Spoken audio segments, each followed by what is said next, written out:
السلام عليكم ورحمة الله وبركاته. إن الحمد لله نحمده ونستعينه ونستغفره ونعوذ بالله من شرور أنفسنا وسيئات أعمالنا. من يهده الله فلا مضل له ومن يضلل فلا هادي له وأشهد أن لا إله إلا الله وحده لا شريك له وأشهد أن محمدا عبده ورسوله الذي أرسله الله بالحق بشيرا ونذيرا وداعيا إلى الله بإذنه وسراجا منيرا. أما بعد فإن خير الحديث كتاب الله وخير الهدي هدي محمد صلى الله عليه وسلم وشر الأمور محدثاتها وكل محدثة بدعة وكل بدعة ضلالة وكل ضلالة في النار. قال الله سبحانه وتعالى في كلامه المجيد: أعوذ بالله من الشيطان الرجيم وما كان لمؤمن ولا مؤمنة إذا قضى الله ورسوله أمرا أن يكون لهم الخيرة من أمرهم ومن يعص الله ورسوله فقد ضل ضلالا مبينا. عن عبد الله بن عمرو بن العاص رضي الله تعالى عنهما قال: سمعت رسول الله صلى الله عليه وسلم يقول: إن الله لا ينزع العلم بعد أن أعطاكموه انتزاعا ولكن ينتزعه منهم مع قبض العلماء بعلمهم فيبقى أناس جهال يستفتون فيفتون برأيهم فيضلون ويضلون. রাওয়াহুল বুখারী ও মুসলিম ওয়াল লাফযু লিল বুখারী। সম্মানিত উপস্থিতি, সম্মানিত দিনী ভাই ও বোন, আল্লাহ সুবহানাহু ওয়া তাআলার অসংখ্য শুকরিয়া যে আল্লাহ সুবহানাহু ওয়া তাআলা ইয়াউমুল জুমার এই পরন্ত বিকেলে অত্যন্ত গুরুত্বপূর্ণ একটি সময় আমাদেরকে এই ধরনের একটি হালাকাতুল যিকির মজলিসুল ইলমিতে একত্রিত হওয়ার তৌফিক দিয়েছেন। এই জন্য আল্লাহ রাব্বুল আলামিনের শুকরিয়া আদায় করি, আলহামদুলিল্লাহ। আমরা সালাফদের মানহাজের উপর অষ্টম যে মূলনীতি রয়েছে সেই মূলনীতি আজকের আলোচনায় শুরু করব ইনশাআল্লাহ তাআলা। সালাফদের মানহাজকে কেন্দ্র করে এই যে আমার সামনে যে একটি কিতাব রয়েছে এটি অত্যন্ত নির্ভরযোগ্য এবং গুরুত্বপূর্ণ একটি সংকলন, যেখানে দাওয়াতের ক্ষেত্রে, সংশোধনের ক্ষেত্রে এবং তারবিয়তের ক্ষেত্রে সালাফদের মানহাজ কেমন হওয়া উচিত সে বিষয়টি ইন ডিটেলস বিস্তারিত আলোচনা করা হয়েছে। আজকে যে অষ্টম মূলনীতি, এই মূলনীতির মূল বিষয় হচ্ছে বা আলোচ্য বিষয় হচ্ছে কোরআন ও হাদিসের যে বক্তব্য, তার সাথে বিবেক বিবেচনা, মন গড়া ধ্যান ধারণা এবং রুচি অভিরুচির যে সংঘাত, এই সংঘাতের ক্ষেত্রে সালফে সালিহিনের মানহাজটা কেমন হবে। একদিকে কোরআন এবং হাদিসের বক্তব্য আছে। কোরআন হাদিসের বক্তব্যকে সহজে আরবিতে বোঝার জন্য বলা হয় নুসুস। এর আরবিটা হচ্ছে কি? নুসুস। নস এর বহুবচন হচ্ছে নুসুস। কোরআন এবং হাদিসের বক্তব্য, এটাকে নস নুসুস বলা হয় থাকে। আর এর বিপরীতে মানুষের কাছে কিছু আছে নিজেদের বিবেক বিবেচনা, যেটা আকলের মাধ্যমে মানুষ কি করে গ্রহণ করে থাকে। কিছু আছে মানুষের ধ্যান ধারণা, মন গড়া চিন্তাধারা, মন গড়া ধ্যান ধারণা, গোড়ামির কারণে এগুলো মানুষের মধ্যে তৈরি হয়, নিজের মন গড়া বক্তব্য। কিছু আছে রুচি অভিরুচির বিষয়, মানে এটা আমার কাছে এই ধরনের মনে হচ্ছে, সেই রুচি অভিরুচির বিষয়।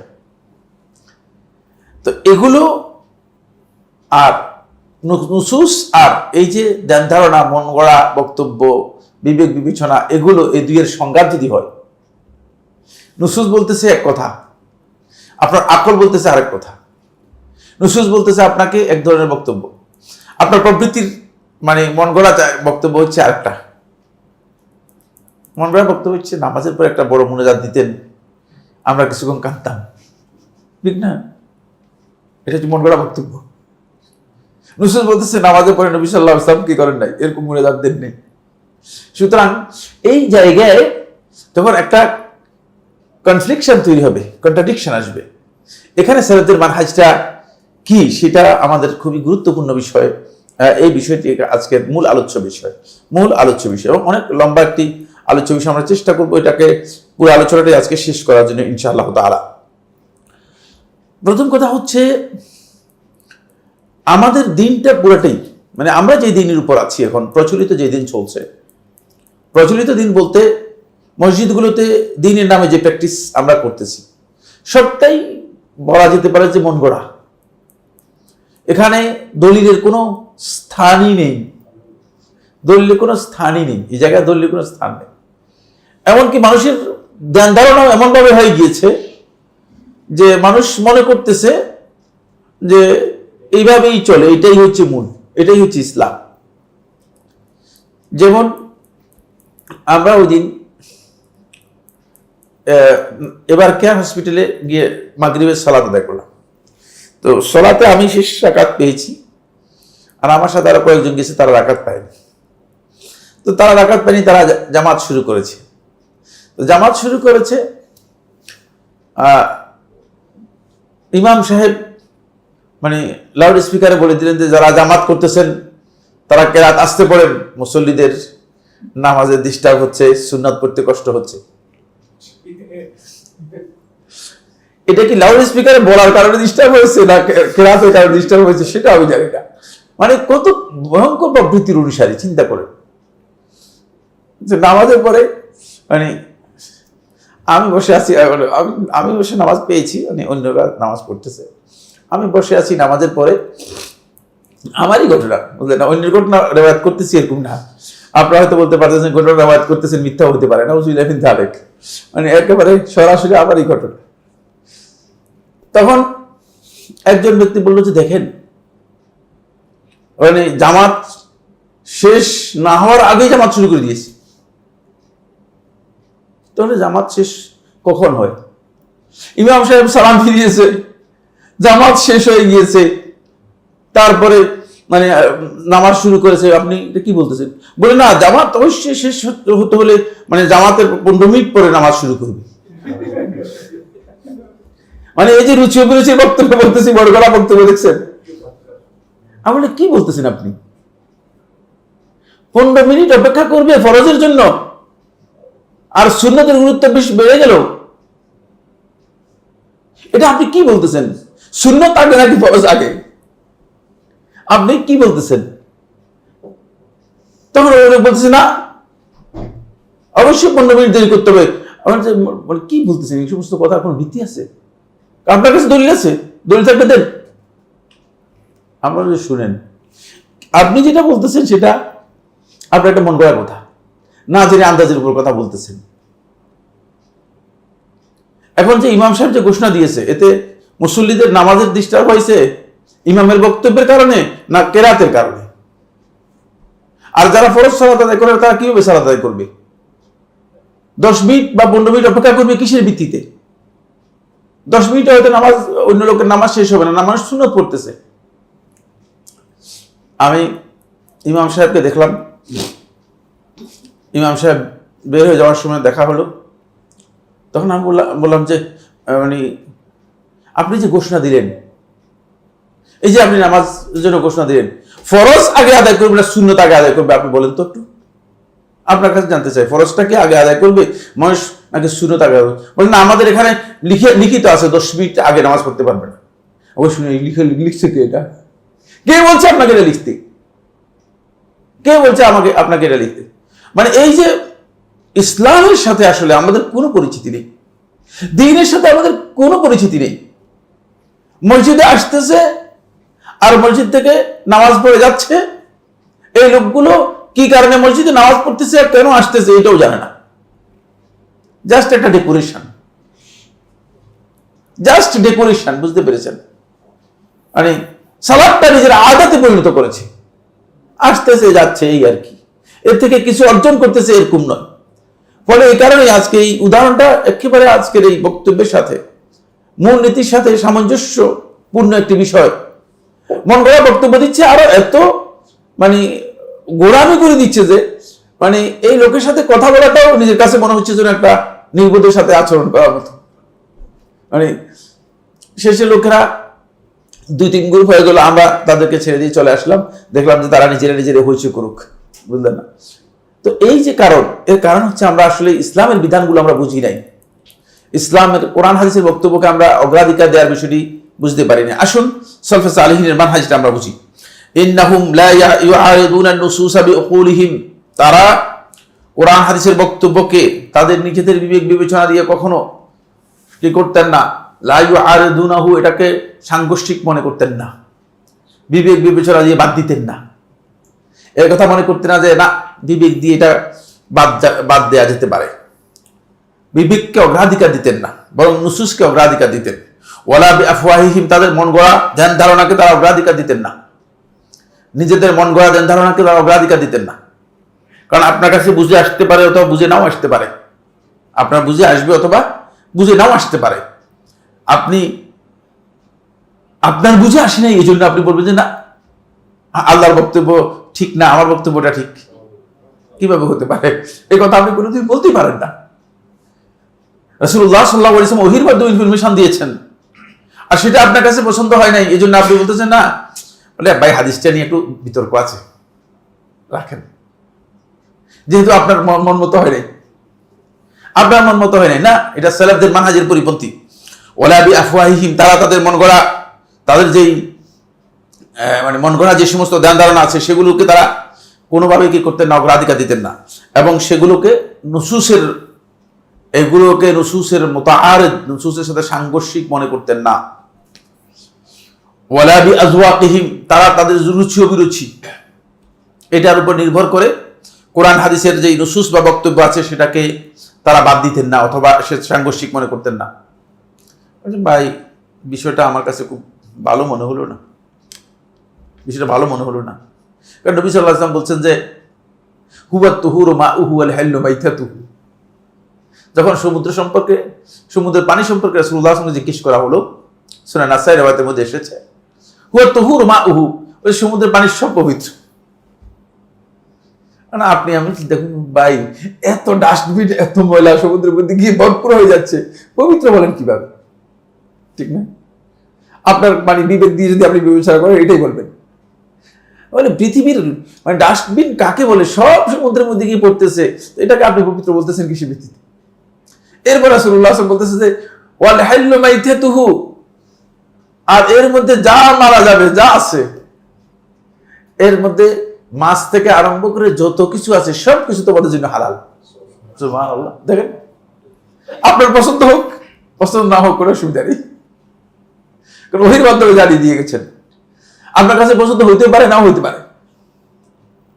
এই কারণে নিজের অভিরুচির উপর নির্ভর করে ফতোয়া দেওয়া যাবে না, ফতোয়া দেওয়া যাবে না। একসময় হয়তো এমন প্রয়োজন হতে পারে, মনে করেন আপনি আমি সবাই মিলে গিয়ে সমুদ্রে গিয়ে কচ্ছপ খেতে হবে,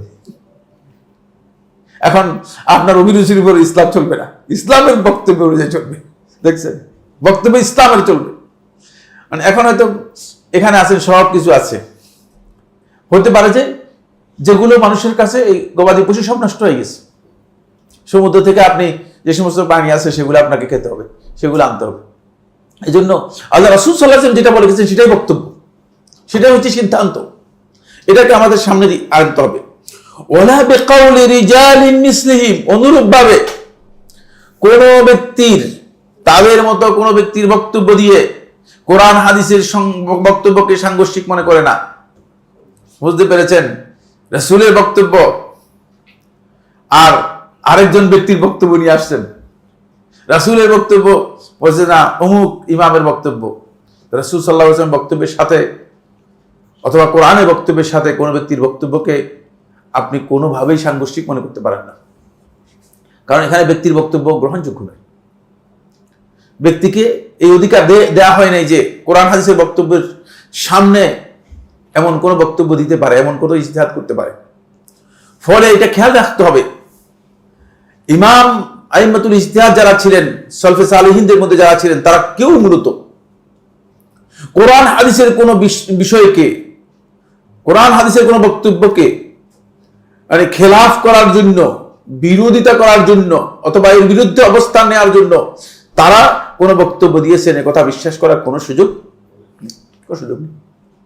কারণ তারা ইজতিহাদ করেছেন, হয়তো তাদের কাছে এই নস স্পষ্ট ছিল না, অথবা তাদের কাছে এই নসের ব্যাপারে কোনো সুনির্দিষ্ট কোনো ধারণা ছিল, যে কারণে তারা কোরআন হাদিসকে বাদ দেওয়ার জন্য, কোরআন হাদিসের সাথে সাংঘর্ষিক বক্তব্য দেওয়ার জন্য কোনো ইমাম ইজতিহাদ করেননি, কোনো ইমামের ইজতিহাদ সাব্যস্ত হয়নি।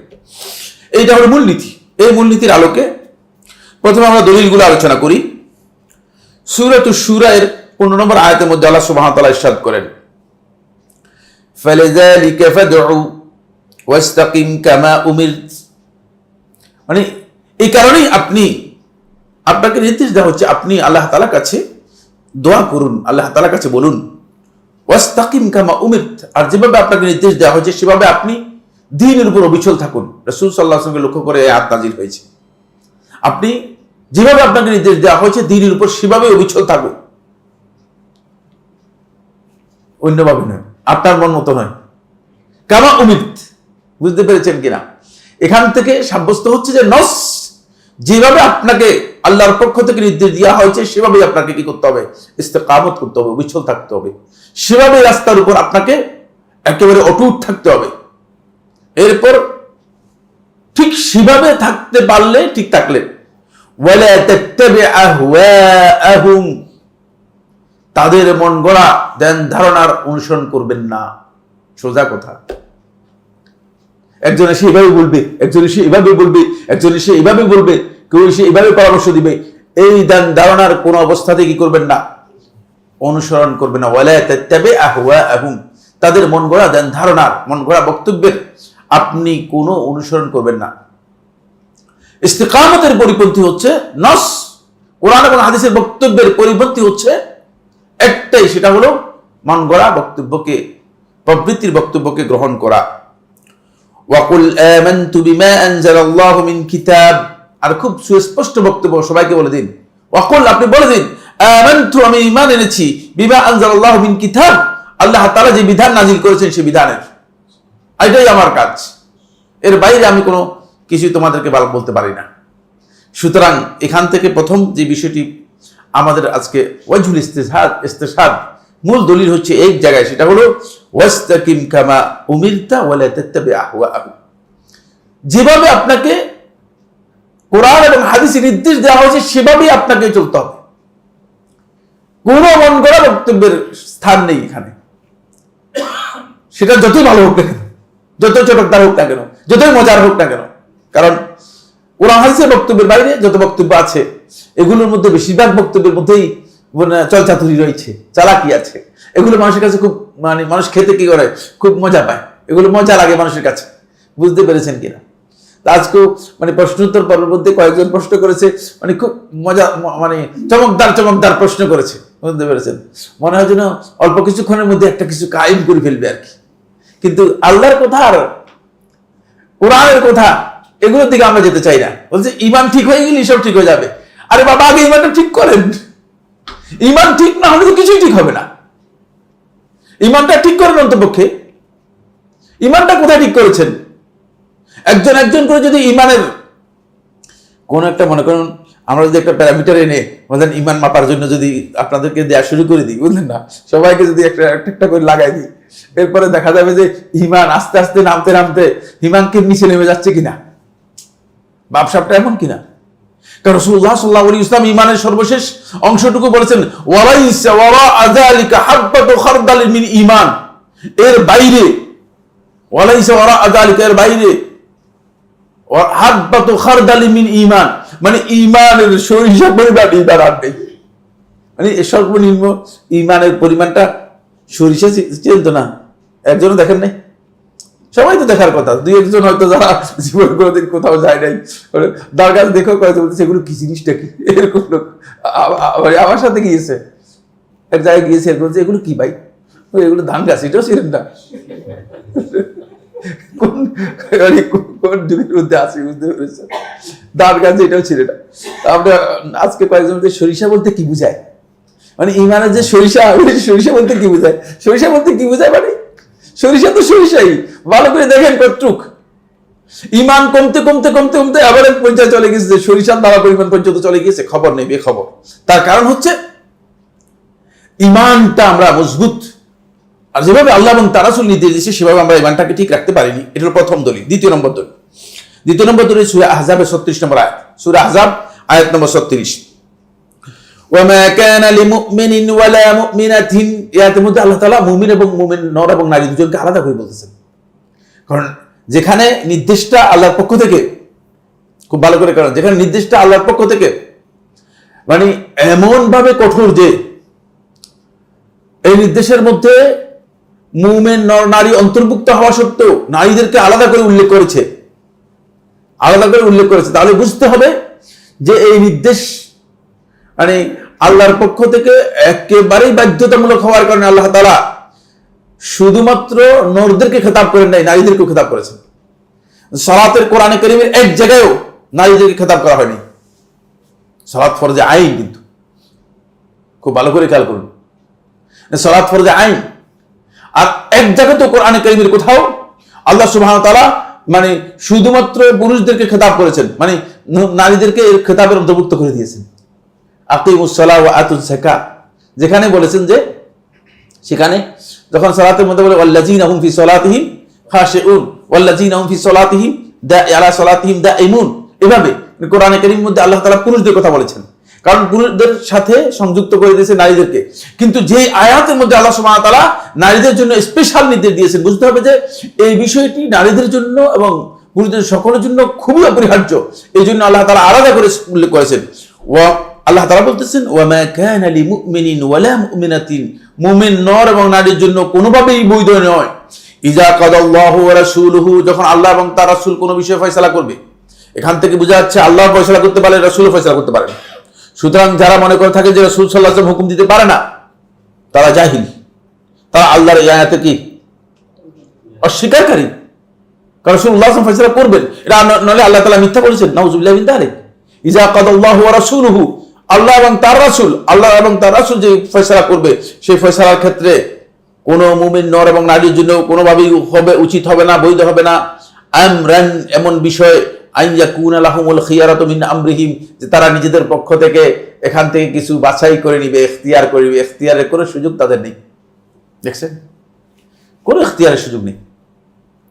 বলে ভাই কিছু কিছু হাদিস মানি আর কিছু কিছু মানি না, চলবে কিনা? না, গলত। ইখতিয়ারের কোনো জায়গায় নেই এখানে। আপনি আপনার মন মতো ইখতিয়ার করে নেবেন, এই সুযোগ আল্লাহ সুবহানাহু ওয়া তাআলা দেন নাই, কোনোভাবেই আল্লাহ রাব্বুল আলামিন ইখতিয়ারের সুযোগ দেন নাই। আন ইয়াকুনা লাহুমুল খিয়ারাতু মিন আমরিহিম, কোন অবস্থাতেই তাদের এই ইখতিয়ার নেই যে তারা আল্লাহ এবং তার রাসূলের কথা থেকে কিছু বাছাই করে নিবে এবং গ্রহণ করবে আর কিছু বাদ দিয়ে দিবে, যেহেতু মনোভূত হয় নাই, এই জন্য বলে আকল দিয়ে এটা আসলে মানতে পারলাম না, যেমন একদল লোক ইসরাকে স্বীকার করেছে, মেরাজকে অস্বীকার করেছে। ইসরা তো বুঝেন, ইসরা হচ্ছে রাত্রিকালীন ভ্রমণ। এটা হলো মসজিদে হারাম থেকে ইলাল মসজিদুল আকসা, মসজিদ আকসা পর্যন্ত, এটাকে বলা হয় থাকে ইসরা। তো কোরআনের মধ্যে এটা আসছে, সুবহানাল্লাযী আসরা বিআবদিহি লাইলাম মিনাল মসজিদিল হারাম ইলাল মসজিদিল আকসা, হচ্ছে ভাই এতটুক বাণী কোরআনে আছে। মসজিদে আকসা থেকে রাসূলুল্লাহ সাল্লাল্লাহু আলাইহি ওয়াসাল্লাম যে সিদরাতুল মুনতাহা পর্যন্ত গিয়েছেন, সেটা মানতে রাজি না। বলছে এটা অসম্ভব কথা, অসম্ভব, কোনোভাবেই বিজ্ঞান দিয়েও আমরা মিলাইতে পারি না। কারণ এই বিশাল মহাকাশের মধ্যে কত যে উল্কি আছে, উল্কাপিণ্ড আছে, এই আছে সেই আছে, হাবজাব বহু। সুতরাং এগুলো ভেদ করে একেবারে আপনি বলতেছেন কোথায় সিদরাতুল মুনতাহাতে গিয়েছে, কি এটা, এগুলো এটা বিশ্বাস হতে পারে না, এটা বিশ্বাসের কথা না। নাউযুবিল্লাহি মিন যালিক, দেখছেন, এটা তাদের বিশ্বাস হচ্ছে না। কেন? যেহেতু তার আকল দিয়ে এটাকে বুঝতে পারে না, তার এটা জানা নেই যে আকলের সাথে এগুলো কোনো সম্পর্ক নেই, এটা আকলের সাথে সম্পর্ক নেই। এমনকি আপনারা আশ্চর্য হবেন, মিশরের সবচেয়ে নির্ভরযোগ্য আলেমদের মধ্যে একজন, আল মানার, তাফসিরুল মানার, এটা প্রসিদ্ধ তাফসিরুল মানারের লেখক, এবং তিনি মিশরের সবচেয়ে প্রসিদ্ধ একটি পত্রিকার সম্পাদক ছিলেন, অনেক বড় আলেম ছিলেন শেখ রশিদ রেজা রাহিমাহুল্লাহ তাআলা, তিনিও মেরাজকে অস্বীকার করেছেন। তিনি মেরাজকে অস্বীকার বলছেন।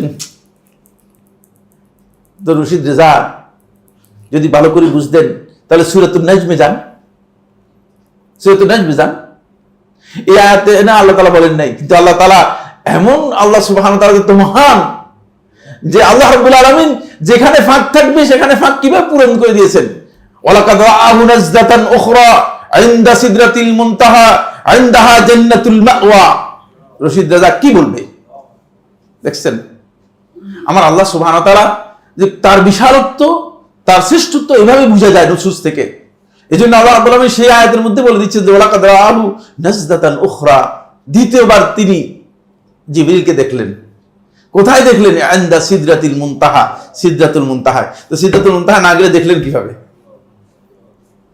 হ্যাঁ, এটা রশিদ রেজা ব্যাখ্যা করতে হবে না? যারা এই গবেষকরা আছেন আকল দিয়ে রাসূলুল্লাহ সাল্লাল্লাহু আলাইহি ওয়াসাল্লাম মেরাজকে অস্বীকার করতেছেন, এটা ব্যাখ্যা দিতে হবে না আপনাদেরকে? দিতে হবে। কোত্থেকে দিবেন? অধিকাংশই অস্বীকার, অধিকাংশ অস্বীকার করতেছে। ইয়াজুজ মাজুজ কোরআনের মধ্যে আছে কি নেই? আছে। তো বের করে দেন আপনি পৃথিবী থেকে, তাই দেখি পৃথিবীর মধ্যে আপনার কি জ্ঞান আছে। এটা তো সবচেয়ে এখন মানে বিজ্ঞানের সর্বোচ্চ উৎকর্ষের যুগ চলছে, ঠিক না? গতকাল এবং গত পরশু আপনারা জানেন যে লেবানন এবং লেবাননের আশেপাশে যে হিজবুল্লাহ যে সমস্ত ইয়েতে রয়েছে, সেখানে আপনার পেজার দেখছেন কিনা? কে দেখেন? পেজার দেখেন যে রুম কে আছে? একজনও নাই। সবাই দেখছেন, ঠিক না? হ্যাঁ, একটু একটা যন্ত্র এই ধরনের সামান্য বলতেন। এটা যখন মোবাইল যখন ছিল না তখন অ্যাভেলেবেল ছিল। মোবাইল আসার আগে, মোবাইল অ্যাভেলেবল হওয়ার আগে, বুঝলেন না? এই পেজারটা মানে এখানে শুধুমাত্র মানে টিং টিং টিং টিং করে কল আসতো, নাম্বার আসতো, অথবা ছোট একটা মেসেজ দেওয়া যেত, খুব সংক্ষিপ্ত একটা মেসেজ দেওয়া যেত। এটা মানে গুগল নেটওয়ার্ক থেকে আউট, বুঝতে পেরেছেন কিনা? ফলে হিজবুল্লাহ যোদ্ধা যারা আছে তারা এই গুগল নেটওয়ার্কের বাইরে পেজার ব্যবহার করে থাকে। পেজার দিয়ে তারা ৫,০০০ পেজারকে কি করেছে, মানে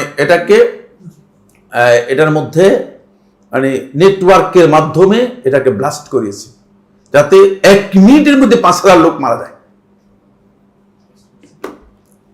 ১ মিনিটের মধ্যে ৫,০০০ লোক মারা যায়। এবং আপনারা নিশ্চয়ই দেখেছেন, খবরের মধ্যে দেখেছেন যে এর মধ্যে প্রচুর লোক আহত হয়েছে, মারাও গিয়েছে অসংখ্য। সে সংখ্যা কিন্তু মানে যথাযথ আসেনি, ইন্টারন্যাশনাল মিডিয়াগুলোতে সংখ্যাও যথাযথ আসেনি। সবগুলো পেজার তারা মানে নেটওয়ার্কের মাধ্যমে কি করে দিয়েছে, ব্লাস্ট করে দিয়েছে, একসাথে ব্লাস্ট করে দিয়েছে। এগুলি ব্যবহার করতে যারা যোদ্ধা যারা আছে, যাতে করে যোদ্ধাদের লোকেট করা না যায়। কারণ গুগল লোকেট তো আমাকে এখন গুগল ইচ্ছা করলে যে কোনো সময় আমাকে বলতে আমি এখানে আছি এবং আমাকে এখানেই তারা সরাসরি কি করতে পারবে, ড্রোন হামলা করতে পারবে, বের করে ফেলতে পারবে। আর মানে ওই পেজার দিয়ে এটা করতে পারে না। পেজার ব্যবহার করে, পেজার দিয়ে এভাবে মানে আঘাত হানেছে। দেখেন, চিন্তা করেন, এই যে মানে মানুষগুলো বিজ্ঞানের এই বিশাল উন্নতির এই যুগে, যেখানে মানে অনেক দূর থেকে পেজার দিয়ে মানুষদেরকে কি করতেছে, হত্যা করে ফেলতেছে। মুসলমানদেরকে হত্যা করে ফেলবে সামনে এইভাবে। আপনি মোবাইল নিয়ে খুবই আরামের মধ্যে আছেন, আমি আপনি খুব দিব্যি মনে করতেছি, আমাদের অনেক কল্যাণ মানে মোবাইলের মাধ্যমে হয়ে গিয়েছে, বুঝতে না? ফেসবুক দিয়ে আমাদের নৈতিক অবক্ষয় হয়ে গিয়েছে। তারপরে পেজার এরপরে আবার মোবাইল দিয়ে হয়তো একদিন আমাকে আপনাকে হত্যা করার জন্য কি করতে পারে, তারা করতে পারে। কারণ এটা একটা ডকুমেন্ট অলরেডি মানে এখন নগদ পাওয়া গিয়েছে। এর আগেও আপনারা জানেন যে মোবাইল এবং এর মাধ্যমে নেটওয়ার্কের মাধ্যমে হত্যা করা হয়েছে, একাধিক লোককে হত্যা করা হয়েছে। তো এই যে মানে এই যে এত বিজ্ঞানের এত উন্নতির যুগে আপনি বের করে দেন তো কোন কোন জায়গায় ইয়াজুজ মাজুজ রয়েছে। এটা পৃথিবীতে আছে না? অস্বীকার করবেন? কোরআনের মধ্যে রয়েছে। আকল দিয়ে অস্বীকার করেন? আল্লাহ তাআলা বক্তব্যকে আকল দিয়ে অস্বীকার করেন? আল্লাহ তাআলা কোরআনের মধ্যে বলে দিয়েছেন, এটা পৃথিবীর মধ্যে আছে। তো আল্লাহ রাব্বুল আলামিন দিয়েছেন, কোরআনের মধ্যেই দিয়েছেন। কিন্তু আমি এখন সেটা বের করতে পারলাম না। বোঝা গেল যে পৃথিবীর অনেক ইনফরমেশন এখন আমাদের কাছে কি আছে, জানার বাইরে রয়ে গেছে। আমার কাছে জানার বাইরে রয়ে গেছে, আপনার কাছে এখনো জানার বাইরে রয়ে গেছে। তারা বিজ্ঞানে যে দাবি করতেছে সবকিছু জেনেছে, না আসলে সবকিছু জানতে পারে নাই, জানার বাইরে রয়েছে, তাহলে এটা বের করে দিতে হবে। কিন্তু কেউ বের করতে পারে নাই, বের করতে পারতেছে না, এখনো বলতে পারতেছে না যে কোথায় ইয়াজুজ মাজুজ আছে। কিন্তু কোরআনের মধ্যে বলেছেন আল্লাহ সুবহানাহু ওয়া তাআলা অবশ্যই আছে, এবং ঈমানদার ব্যক্তি অবশ্যই এটাকে স্বীকার করতে হবে। স্বীকার করার সামান্যতম সুযোগ নাই। এখন যদি আপনাদের মধ্যে কেউ হয়তো বলতো যে ভাই হাদিসে যদি আসতো তাহলে তো বাদ দিতে পারতাম। হাদিস অস্বীকারীরা এই জায়গায় গিয়ে আটকা পড়ে গেছে। আমি হাদিস অস্বীকারীদের জন্য 15টা প্রশ্ন রেডি করেছি, যেগুলো কোরআন থেকে তারা কেমন পর্যন্ত কি করতে পারবে না, অস্বীকার করতে পারবে না, প্রমাণও করতে পারবে না, অস্বীকার করতে পারবে না। তবে এটা একটা, ইয়াজুজ মাজুজকে বের করে দিতে পারবে না, অথচ পৃথিবীতেই আছে তারা। আল্লাহ তারা কোরআনের মধ্যে বলেছেন, সুতরাং প্রশ্নই আসে না। কোরআনের মধ্যে তারা বের করে দিবে, কোরআনকে অস্বীকার করুক। হ্যাঁ বলবে যে না, আমরা একটা অর্থ, একদল লোক যখন দেখছে যে মানে এটা আর কোনো কিছু করতে পারে না, তখন তারা দাজ্জাল আর ইয়াজুজ মাজুজকে বিকৃত করে ফেলছে, অর্থ বিকৃত করে ফেলছে। বলে ইয়াজুজ মাজুজ এটা হচ্ছে মানে আধুনিক যে সভ্যতার যে একটা ধ্বংসলীলা, এটা বোঝানোর জন্য ইয়াজুজ মাজুজ শব্দ ব্যবহার করা হয়েছে। নাউযুবিল্লাহি মিন যালিক। তাহলে আল্লাহর কালামের সাথে আপনার বক্তব্য, আপনার ব্যাখ্যা মন গড়া, পুরোটাই মন গড়া। এই মন গড়া ব্যাখ্যা সালফে সালিহিনগণ কখনো নসের ব্যাপারে, বিশেষ করে কোরআন হাদিসের বক্তব্যের ব্যাপারে দিতেন না। হ্যাঁ, ওয়া ইয়াশিল্লাহ ওয়া রাসূলহু ফাকাদ দাল্লা দালালাম মুবিনা। সুতরাং যে ব্যক্তি আল্লাহ এবং তার রাসূলের অবাধ্য হবে, সে পরিপূর্ণরূপে জঘন্যতম ভ্রষ্টতার মধ্যে নিমজ্জিত হলো, যে ভয়ঙ্কর ভ্রষ্টতার মধ্যে নিমজ্জিত হলো। এই আয়াত থেকে বোঝা যাচ্ছে আল্লাহ এবং তার রাসূলের যে ফয়সালা কোরআন এবং হাদিসের নস দ্বারা প্রমাণিত হবে, সেটাকে কোনোভাবেই কি করা যাবে না, কোনোভাবেই অ্যাভয়েড করার সুযোগ নেই, কোনোভাবে অ্যাভয়েড করার সুযোগ নেই। আপনি আকল দিয়ে সেটাকে বাদ দিতে পারবেন না, আপনার ধ্যান ধারণা দিয়ে বাদ দিতে পারবেন, এমনকি এটার অপব্যাখ্যাও করতে পারবেন না। অনেকে কোনো রকম অপব্যাখ্যা করে বাঁচার জন্য চেষ্টা করে থাকে, যেটা আল্লাহ সুবহানাহু ওয়া তাআলা এবং রাসূল সাল্লাল্লাহু আলাইহি ওয়াসাল্লাম বক্তব্যের সাথে সাংঘর্ষিক। যখন কোনো জিনিস সম্পর্কে আকল দিয়ে তাদের বুঝতে পারে না, অথবা বুঝার কোনো সুযোগ নাই, তখন একটা চান্স নিয়েছে। সেই চান্সটা হচ্ছে মুতাজিলারা এই চান্সটা আবিষ্কার করেছে। কারা আবিষ্কার করেছে বললাম? মুতাজিলারা। সেই চান্সটা হচ্ছে বলছে যে এটা হলো মাজাজ। মাজাজ কি জিনিস? মাজাজ হচ্ছে রূপক অর্থবোধক, বলে এটা রূপক শব্দ। মাআযাল্লাহ, আল্লাহ তাআলা মাফ করুন। শেখুল ইসলাম ইবনে তাইমিয়া রাহমাতুল্লাহ স্পষ্ট করে বলেছেন যে কোরআনের মধ্যে কোথাও মাজাজ নেই, কারণ আল্লাহ তাআলা রূপক অর্থ ব্যবহার করার প্রয়োজন নেই। আল্লাহ তাআলা রূপক অর্থ ব্যবহার করবেন তো ভয়ে আমি ব্যবহার করবো, বুঝলেন না? কারণ আমি সরাসরি বলতে পারি না, সরাসরি বললে আমার সমস্যা আছে, এই জন্য আমি রূপক মানে আল্লাহ রাব্বুল আলামিন রূপক অর্থে ব্যবহার করবেন কেন? হিদায়াতের জন্য আল্লাহ সুবহানাহু ওয়া তাআলা মানুষদেরকে ইনস্ট্রাকশন দিচ্ছেন, ইনফরমেশন দিচ্ছেন। এই ইনফরমেশনের মধ্যে মাজাজ রূপক অর্থ ব্যবহার করবেন, আর মাজাজের মধ্যে মিথ্যার সম্ভাবনা রয়েছে, এটা আদৌ আল্লাহ রাব্বুল আলামিন করবেন বিশ্বাস করতে পারেন? ওমান আসতাকু মিনাল্লাহি কিলা ওমান আসতাকু মিনাল্লাহি হাদিসা। আল্লাহ রাব্বুল আলামিন সে কে? আল্লাহ তাআলা সে সত্যবাদী হতে পারে। সুতরাং মিথ্যা কথা বলার কোনো সুযোগ নেই, যে আল্লাহ তাআলার ব্যাপারে আপনি মিথ্যা একটা চালাই দিলেন, বললেন যে না এটা রূপক বলেছে আল্লাহ তাআলা। সুবহানাল্লাহ। আমাদের দেশে দেবন্দী উলামায়ে কেরাম, আল্লাহ রাব্বুল আলামিন তাদেরকে হিদায়াত দান করুন, তারা আল্লাহ তাআলার সমস্ত সিফাতকে অস্বীকার করেছে, কয়েকটা ছাড়া। কয়েকটা সিফাত ছাড়া সব সিফাতকে আল্লাহ তাআলা অস্বীকার করেছে। বুঝতে পারছেন? নাউযুবিল্লাহি মিন যালিক। তো অস্বীকার করছেন কেন? বলে এগুলো আল্লাহর জন্য সাব্যস্ত করা যায় না। কেন সাব্যস্ত করা যায় না? বলে সাব্যস্ত করলে আল্লাহ তাআলা মানুষের সাথে সাদৃশ্য হয়ে যায়। নাউযুবিল্লাহ। তো আপনি নিজের মন মতো এগুলোকে ব্যাখ্যা করতে যাচ্ছেন কেন? বলছে এগুলো আল্লাহ তাআলা মাজাজ বলেছেন, এগুলো রূপক পরিচয় দিয়েছেন আল্লাহ তাআলা। নাউযুবিল্লাহি মিন যালিক। আমি 1 ঘন্টা পর্যন্ত আমার পরিচয় দিলাম, বুঝলেন না? 1 ঘন্টা পরিচয় দেওয়ার পরে একজন ওখান থেকে দাঁড়িয়ে বললো যে সাইফুল্লাহ ভাই এতক্ষণ যা পরিচয় দিয়েছে সব রূপক পরিচয় দিয়েছে, কি এলেম আপনার কাছে আসলো? আল্লাহ তাআলা তার পরিচয় করে দিয়েছেন আল্লাহর কিতাবের মধ্যে, আল্লাহ তাআলা পরিচয় করে দিয়েছেন, আর আপনি ওখান থেকে বলতেছেন যে রূপক পরিচয় দিয়েছে। কি আপনার ভিত্তি? আমি আমার পরিচয় মিথ্যা দিলাম? আল্লাহ তাআলা সম্পর্কে আপনি এই ধারণা করেছেন? চিন্তা করেন, খুব গভীরভাবে চিন্তা করেন যে এই যে ভয়ঙ্কর আকীদা, এই আকীদাটুকু আমাদের মধ্যে এসেছে কেন? তার কারণ হচ্ছে আমরা আসলে আল্লাহ রাব্বুল আলামিনের মহত্ব, শ্রেষ্ঠত্ব সম্পর্কে বুঝতে পারিনি, যে আল্লাহ তাআলার কত বিশাল মর্যাদা রয়েছে সেটা আমরা বুঝতে পারিনি। 3 নম্বর দলিল, সূরা আন-নিসা 65 নম্বর আয়াত, ফালা ওয়া রাব্বিকা লা ইউমিনুনা হাত্তা ইউহাক্কিমুকা ফীমা শাজারা বাইনাহুম, ফালা না, ওয়া রাব্বিকা আপনার রবের কসম, লা ইউমিনুন তারা ঈমানদার হতে পারবে না, হাত্তা ইউহাক্কিমুকা ফীমা শাজারা বাইনাহুম তাদের মধ্যে যে সমস্ত বিবাদমান বিষয় রয়েছে সেগুলোর ব্যাপারে যতক্ষণ পর্যন্ত আপনাকে তারা ফয়সালাকারী হিসেবে না মানবে। স্পষ্ট কথা, রাসূল সাল্লাল্লাহু আলাইহি ওয়াসাল্লাম যেটা ফয়সালা করে দিয়েছেন সেখানে আর অন্যের ফয়সালার প্রয়োজন নেই, অন্যের ফয়সালার প্রয়োজন নেই, অন্যের ফয়সালার প্রয়োজন নেই। এই আয়াতের মধ্যে আল্লাহ সুবহানাহু ওয়া তাআলা আলো সত্য করেছেন, সুম্মা লা ইয়াজিদু ফি আনফুসিহিম হারাজান মিম্মা কাদাইতা, তারপরে আপনি যেটা ফয়সালা করেছেন সেটা তারা যেন কোনোভাবেই নিজেদের অন্তরের মধ্যে কোনো খটকা যেন না থাকে তাদের। মানে আপনি ফয়সালা করে দেওয়ার পরে আবার নিজেদের অন্তরের মধ্যে যদি খটকা থেকে যায় তাহলে সে ঈমান, আল্লাহ তাআলা বলছে সে ঈমানদার হতে পারবে না। মানছে কিন্তু অন্তরের মধ্যে আরে নবী সাল্লাল্লাহু আলাইহি ওয়াসাল্লাম কাজটাকে ঠিক করলো, নাউযুবিল্লাহ মিন যালিক। খবরদার, এটা নফসের ব্যাপারে একেবারে স্পষ্ট বক্তব্য। ওয়া ইউসাল্লিমু তাসলিমা, এটাকে মেনে নিবে পরিপূর্ণরূপে, একেবারে পরিপূর্ণরূপে মেনে নিতে হবে, মন গড়া নয়, পরিপূর্ণরূপে মেনে নিতে হবে। 4 নম্বর দলিল, সূরা নিসার 61 নম্বর আয়াত, ওয়া ইযা কিলা লাহুম তাআলু ইলা মা আনজালাল্লাহু ওয়া ইলার রাসূল, দেখছেন যখন তাদেরকে বলা হয় তাআলু ইলা মা আনজালাল্লাহ, আল্লাহ তাআলা যা নাজিল করেছেন, ওয়া ইলার রাসূল এবং রাসূলের কাছে, খুব ভালো করে খেয়াল করেন, ইলা মা আনজালাল্লাহ কোরআন, ঠিক না? তো কোরআনের কথা স্পষ্ট হয়ে গেছে, তারপর আবার ইলার রাসূল, রাসূলের কাছে আসতে বলতেছে। তাহলে যারা আজকে হাদিস অস্বীকার করতেছে,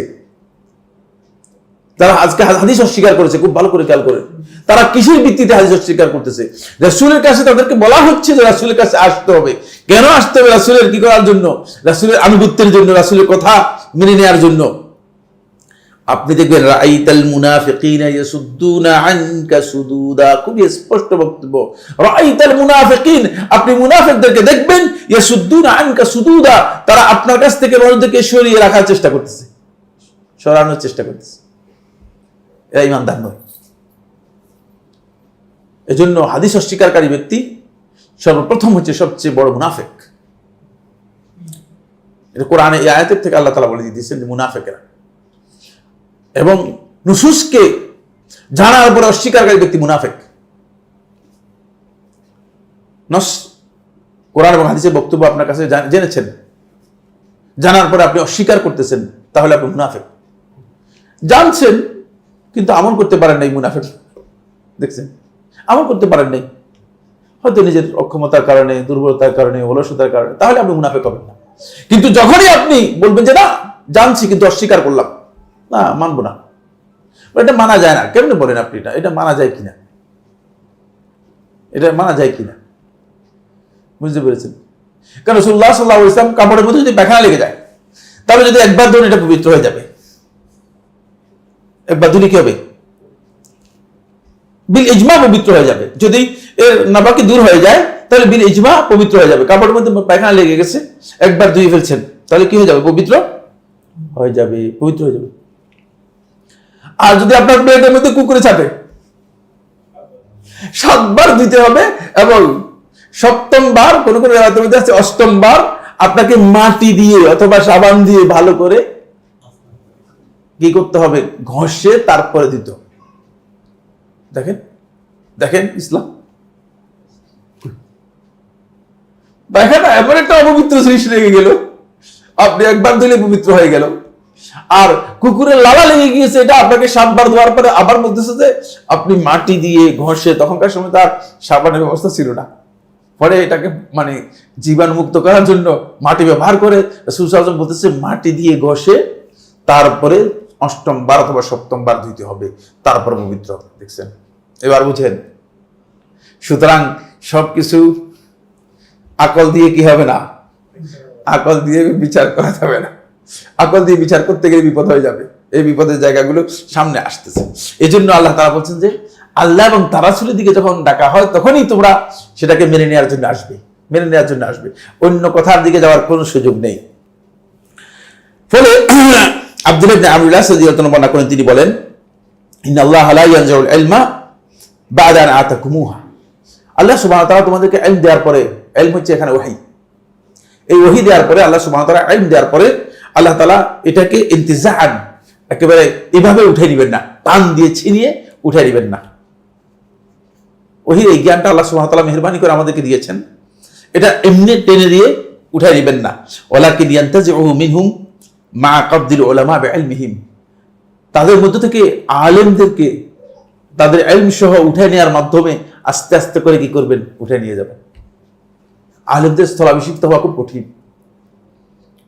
এই জন্য আলেমের মৃত্যু আসলে উম্মার জন্য একটা বড় ধরনের আঘাত, বড় ধরনের শূন্যতা, যে শূন্যতা পূরণ করা অত্যন্ত কঠিন। আমরা সেটা হাড়ে হাড়ে বুঝতে পারছি। মানে একজন আলেমের চলে যাওয়ার পরে এরপরে এই শূন্যতা পূরণ করার মতো জায়গা আর পাওয়া যাচ্ছে না, কারণ আল্লাহ সুবহানাহু ওয়া তাআলা এদের মাধ্যমে কি করবেন, আস্তে আস্তে ইলমুল ফায়াবকা উনাসুন জুহাল, তারপর বেঁচে থাকবে কিছু সংখ্যক জাহেল মানুষ, ইস্তাফতাউনা, তাদেরকে ফতোয়া জিজ্ঞেস করা হবে, ফায়ুফতুরা, তারা ফতোয়া দিবে বিরাইহিম, আন্দাজে।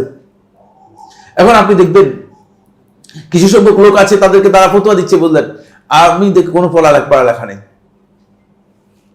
আন্দাজের উপর, ধারণার উপর ফতোয়া দিয়ে দিচ্ছে, হালাল হারামের ফতোয়া দিয়ে দিচ্ছে। মিজান ভাই মানে সৌদি আরব থেকে টেলিফোন করছে যে একজন আমাদের মানে বলতেছে মদিনা ইউনিভার্সিটি পড়ে, যাই হোক করতে পারে, অসুবিধা নেই, কিন্তু ফতোয়ার জন্য এক জিনিস, ফতোয়া তো আসলে এক বিষয় না, ফতোয়া হচ্ছে জ্ঞানের বিষয়। মানে এমন এক মাসআলা দিয়ে দিয়েছে যে মাসআলা হয়তো হাজী সাহেবদের হজ নষ্ট করে ফেলার মতো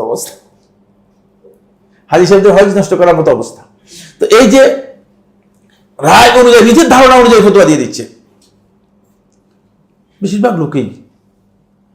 সবার ধারণা হচ্ছে এই জায়গায় মনে করে থাকেন, বেশিরভাগ লোক এই কথা মনে করে থাকেন যে বলছে আমি কি কম জানি নাকি। আসলে নিজে যে জানা নেই, জ্ঞান নেই, এই বিষয়ে তাদের কিনে ধারণা নেই, ফলে আন্দাজের উপর ফতোয়া দিচ্ছেন। ফায়ুদিল্লুন, ফলে মানুষদেরকে পথভ্রষ্ট করছে, ফায়ুদিল্লুন, তারা নিজেরা পথভ্রষ্ট হচ্ছে। সহিহ বুখারী হাদিস, বুখারী মুসলিম মধ্যে এসেছে, এই লফজটা বুখারী থেকে নেওয়া হয়েছে। এখান থেকে বোঝা যাচ্ছে যে কোরআন এবং হাদিসের বাইরে যদি কেউ নিজের মন গড়া ফতোয়া দিয়ে থাকে, এটা ভ্রষ্টতার কারণ। আল্লাহ এবং তার রাসূলের বক্তব্যের সাথে এটি ভ্রষ্টতা, বিভ্রান্তি। এজন্য নিজের রায় অনুযায়ী ফতোয়া দেওয়ার কোনো বিধান ইসলামের মধ্যে রাখা হয়নি। এরপরের হাদিসটি মওকুফ, এটা একটা মওকুফ আসার আলী ইবনে আবি তালেব থেকে বর্ণিত হয়েছে। ইমাম আবু দাউদ রাহিমাহুল্লাহ তাআলা তার সুনানের মধ্যে বর্ণনা করেছেন, 162 নম্বর হাদিস। আলী ইবনে আবি তালেব রাদিয়াল্লাহু তাআলা বর্ণনা করেন, তিনি বলেন লাউ কানা আদ-দীনু বির-রায়, যদি দিনটা মানুষের বিবেক বিবেচনা অনুযায়ী হতো, লাকানা আসফারাল খুফফি, তাহলে মুজার নিচের অংশ, আওলা বিল মাস, এটা মসে করা যায় উপযুক্ত হতো, মিন আলাহু, উপর থেকে। দেখেন এত সুন্দর উদাহরণ দিয়েছে, মানে কিয়ামত পর্যন্ত মানুষের জন্য এটা খুব দরকার। মানে মুজা মসে করেন কোন জায়গায়? মুজা যারা মসে করে কোথায়? উপর দিয়ে মসে করে। স্বাভাবিক নিয়ম অনুযায়ী দিনের আকল বুঝায় যে আপনি মুজাটা মসে করবেন নিচের থেকে, কারণ নিচেই তো ময়লা লাগার কথা, ঠিক না? কিন্তু মুজা মসে করার পদ্ধতি হচ্ছে উপর দিয়ে। স্বাভাবিক নিয়ম অনুযায়ী মানে আপনি হাত যদি উজু করতে না পারেন অথবা গোসল করতে না পারেন, তাহলে আপনি যথাসম্ভব চেষ্টা করবেন যে হাত মুখ এগুলোকে অন্য কিছু দিয়ে পরিষ্কার করার জন্য, ঠিক না?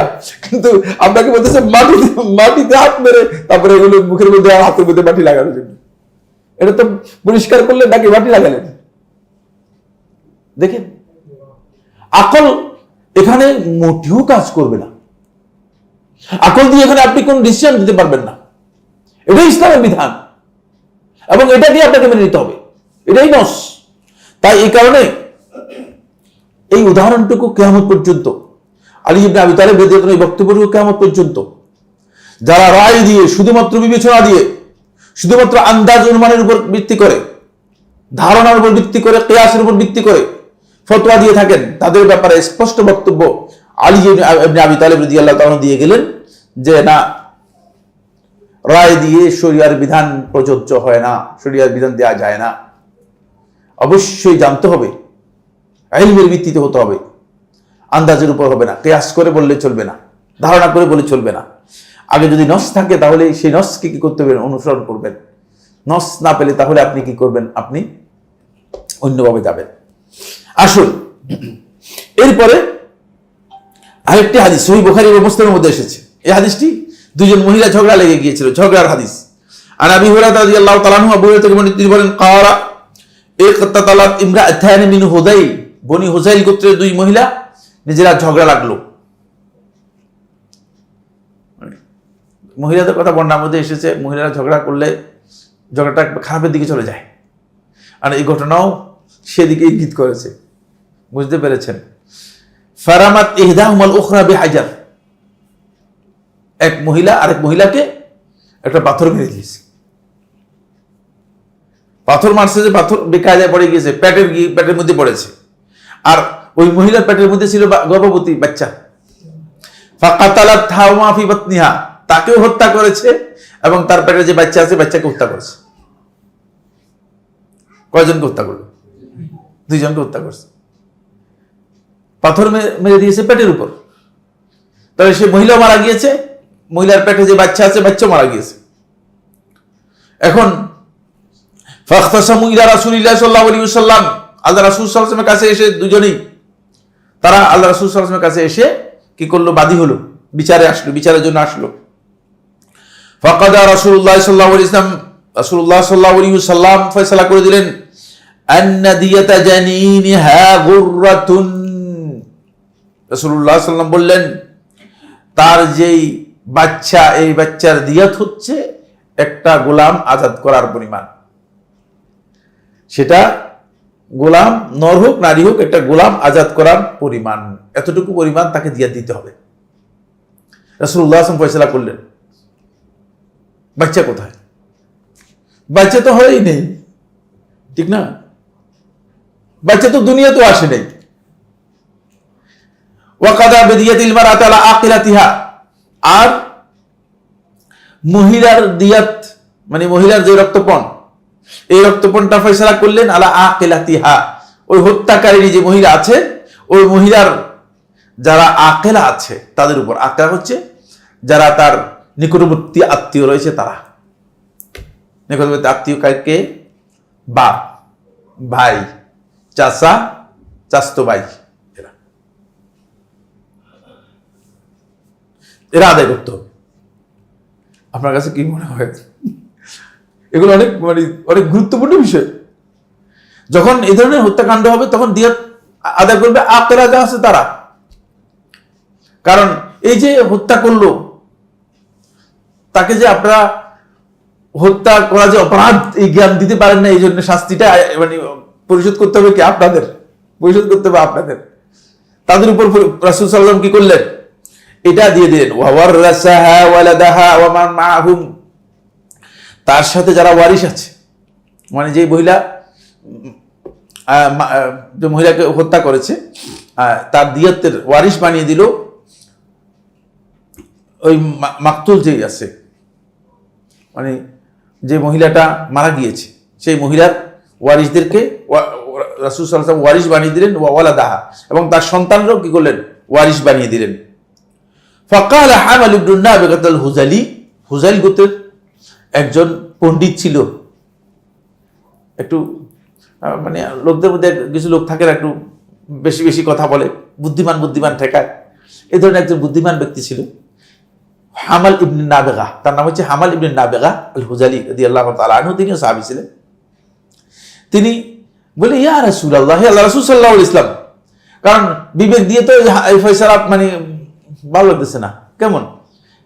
কাইফা উগরামু, বলে কিভাবে আমাকে জরিমানা করা হবে? মাল্লা শারিব ওয়ালা আকাল, যে খায়ও নাই পানও করে নেই, ওয়ালা নাতাক ওয়ালা ইস্তাহাল, কথাও বলে নাই আওয়াজও করে নেই। বাপসাপটার মধ্যে বাড়ি রাসূল সাল্লাল্লাহু আলাইহি ওয়াসাল্লাম সামনে কবিতা পেশ করতেছে, একটু মানে করতেছে কি, ভান করতেছে, বলিতা দেখাচ্ছে যে কাইফা উগরাম, কিভাবে আমাদের জরিমানা হবে? এই বাচ্চার তো কোনো অস্তিত্বই নেই, খায়ও নেই পানও করে নেই, কথাও বলে নাই, আওয়াজও করে নেই, কিচ্ছু না। তো এটার জন্য আমাদেরকে জরিমানা দিতে হবে। ফামিসলু যালিকা ইউতাল, এরকম কিছু তো মানে কোনো সময় এগুলোর জরিমানা হওয়ার কথা না, জরিমানা হওয়ার বিষয় না। এটাকে ইহুদার, এগুলো এমনি আপনি ক্ষমা করে দিতে পারেন। বাচ্চার এটা আপনি ক্ষমা করে দেবেন। রাসূলুল্লাহ সাল্লাল্লাহু আলাইহি ওয়াসাল্লাম তার বক্তব্য শুনলে রাসূলুল্লাহ সাল্লাল্লাহু তার দিকে তাকালেন। ফাকাল রাসূলুল্লাহ সাল্লাল্লাহু আলাইহি ওয়াসাল্লাম, আল্লাহ রাসূল সাল্লাল্লাহু তার দিকে তাকালেন, তাকে বললেন, ইন্নামা হাযা মিন ইখওয়ানিল কুহান। মানে মনে হচ্ছে যে না, বাপ সাপটা এমন যে গণক গণক বাপ মনে হয়েছে না, কারণ কথাটা বলছে যে কথাটা মানে মধ্যে এমন একটা মানে ছন্দ মিলে বলছে যে মানে মনে হয় যেন মানে নিজেকে ভাব দেখাচ্ছে যে মানে অনেক কিছু বুঝতেছে। বাপটাপটা হচ্ছে এমন মনে হয় যেন মিন ইখওয়ানিল কুহান মিন আজলি সাজাইল্লাজি সাজা, যেই ছন্দ মিলাই কথা বলছে। রাসূলুল্লাহ সাল্লাল্লাহু আলাইহি ওয়াসাল্লাম এই ছন্দ যখন দেখলো, ছন্দ শুনে রাসূলুল্লাহ সাল্লাল্লাহু আলাইহি ওয়াসাল্লাম বললেন যে এই লোকটা কি আসলে কি মানে মিন ইখওয়ানিল কুহান, সে কি গণকদের মধ্যে একজন, জ্যোতিষীদের মধ্যে একজন নাকি, এইভাবে বলতেছে। যে রাসূলুল্লাহ সাল্লাল্লাহু আলাইহি ওয়াসাল্লাম তার এই বক্তব্যকে আল্লাহ নবী সাল্লাল্লাহু আলাইহি ওয়াসাল্লাম অপছন্দ করলেন। ফলে আল্লাহ নবী সাল্লাল্লাহু আলাইহি ওয়াসাল্লামের এই বক্তব্য মানে সে নিজের বক্তব্যকে উঠাই নিলেন। দেখলেন যে না, রাসূলুল্লাহ সাল্লাল্লাহু আলাইহি ওয়াসাল্লাম ফয়সালা করার পরে আর ফয়সালার কোনো সুযোগ নেই। এজন্য নুসুস যখন পাওয়া যাবে তখন সেটাকে আমার বিবেক অনুযায়ী, আমার বিবেচনা অনুযায়ী, আমার ধারণা অনুযায়ী সঠিক কিনা এটা কোনোভাবেই মূল্যায়ন করার সুযোগ আমাদের নেই, মূল্যায়ন করার আমাদের সুযোগ নেই। যদি বুঝে আসে ভালো, যদি বুঝে না আসে তাহলে অবশ্যই আমাকে নুসুসটাকে মেনে নিতে হবে, নুসুসকে কি করতে হবে, মেনে নিতে হবে। এই দিক থেকে ওলামায়ে কেরাম এই বিষয়কে বিশ্লেষণ করেছেন খুবই সুন্দরভাবে। শেখুল ইসলাম ইবনুল কাইয়্যিম রাহিমাহুল্লাহ তাআলা আস-সাওয়াইকুল মুরসালায়ের ৩য় খণ্ডের 1051 নম্বর পৃষ্ঠায় এই বিষয়ে সুন্দর বক্তব্য দিয়েছেন। একদিকে কোরআন এবং হাদিসের বক্তব্য, আরেক দিকে বিবেক বিবেচনা, মন গড়া মন বক্তব্য, ধ্যান ধারণা, চিন্তাধারা, এবং একদিকে মানুষের রুচি অভিরুচি, আরেকদিকে ব্যক্তির বক্তব্য।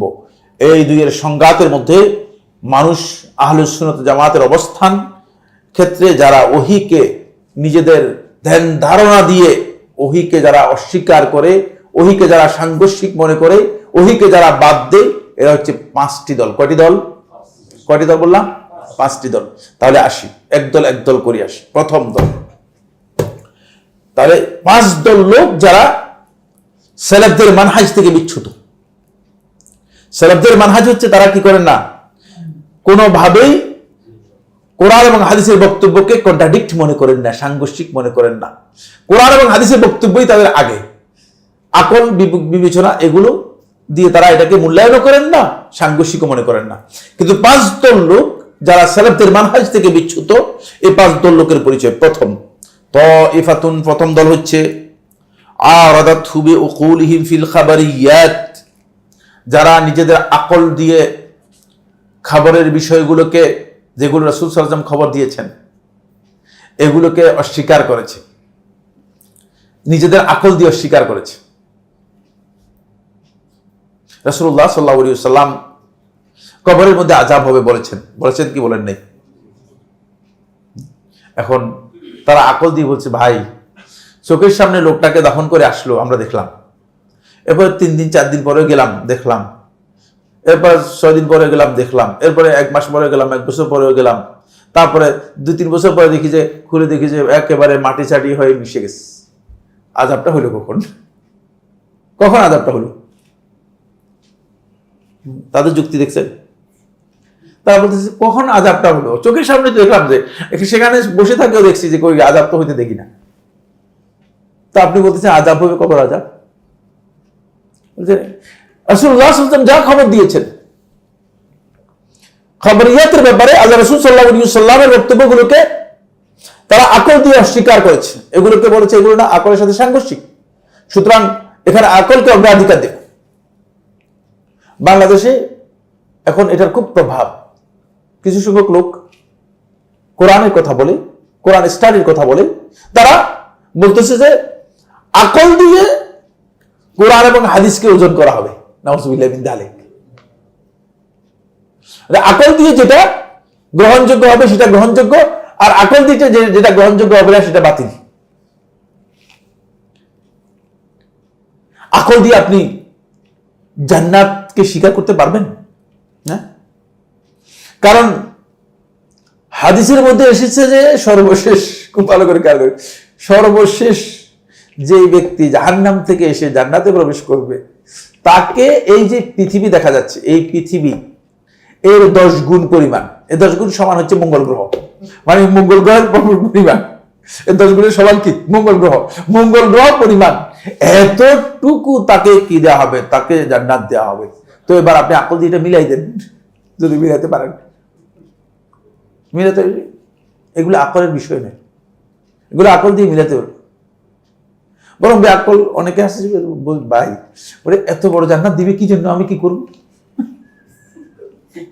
তার প্রশ্ন হচ্ছে যে এত বড় জান্নাত আমি করবো কি, আমার কি কাজ? মানে জাহালাতের একটা পর্যায়ে আছে, মানে আকল দিয়ে সে মানে এটাকে অস্বীকার করার জন্য, এটাকে বাদ দেওয়ার জন্য আকল দিয়ে সে এমন এক প্রশ্ন উত্থাপন করতেছে যে প্রশ্ন দিয়ে মানে নিজের বেওকুফি আরো প্রমাণিত হচ্ছে, আরো বেওকুফি প্রমাণিত হচ্ছে। কারণ এই বেওকুফ গাধা কিছুদিন আগে মায়ের পেটের মধ্যে ছিল, ঠিক না? মায়ের পেটে চেয়ে পৃথিবীর মানে আপনি ইয়ে করেন তো, পৃথিবীর কত রেশিওটা দেখেন তো, কত রেশিওতে বড়। তুই জাহেল যে বুঝতো কি, তারপর তো পৃথিবীর মধ্যে তুমি মিয়া হন্যে হয়ে পাগলের মতো ঘুরতেছো, আরো চাই আরো চাই আরো চাই, ঠিক না? চাচ্ছে না? যে পৃথিবীর সবচেয়ে বড় ধনী তার কাছে গিয়ে জিজ্ঞেস করেন, বলে ভাই আপনার চাওয়া কি শেষ হয়ে গেছে কিনা, বলে কিনা দেখেন না, সে আরো ব্যবসার জন্য পাগল হয়ে গেছে, আরো নতুন নতুন ব্যবসার প্রজেক্ট কোথায় পাওয়া যায় সেগুলো পিছনে ঘুরতেছে। সুতরাং সব স্পেস সমান না, সব স্টেজ সমান না, সব পর্যায়ে সমান না, এটা আবার বুঝতে হবে। এটা না বুঝে আন্দাজের উপর আকল দিয়ে বিষয়কে বিবেচনা করলে যথেষ্ট হবে না। তারা কি করেছে, ওয়াকাদ্দামাত আলাইহিল আকল, তারা এই কারণে আকলকে অগ্রাধিকার দিয়েছে। খবরিয়াত, কোরআন এবং হাদিসের যে বক্তব্য খবরের ব্যাপারে এসেছে, এই সবগুলোকে অস্বীকার করেছে, একটাও স্বীকার করেনি, একটাকেও স্বীকার করেনি। কারণ মুতাজিলারা আমাদের আকীদা কি, জান্নাত জাহান্নাম সম্পর্কে, জান্নাত এবং জাহান্নাম সম্পর্কে আমাদের আকীদা কি, কে বলতে পারবে?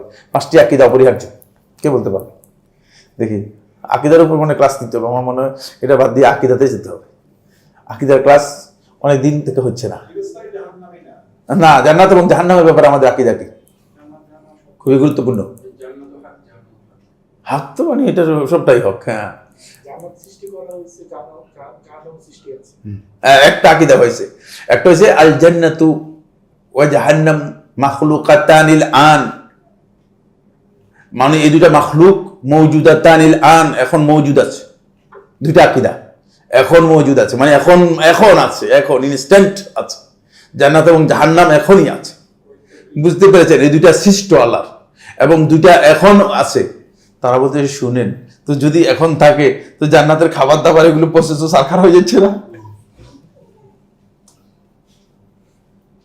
কারণ তারা আকল দিয়ে বিবেচনা করতেছে, বলে ফলটাও যা আছে আমরা জান্নাতে যাওয়া পর্যন্ত তো এগুলো টিকবে না, এগুলো তো শেষ হয়ে যাবে।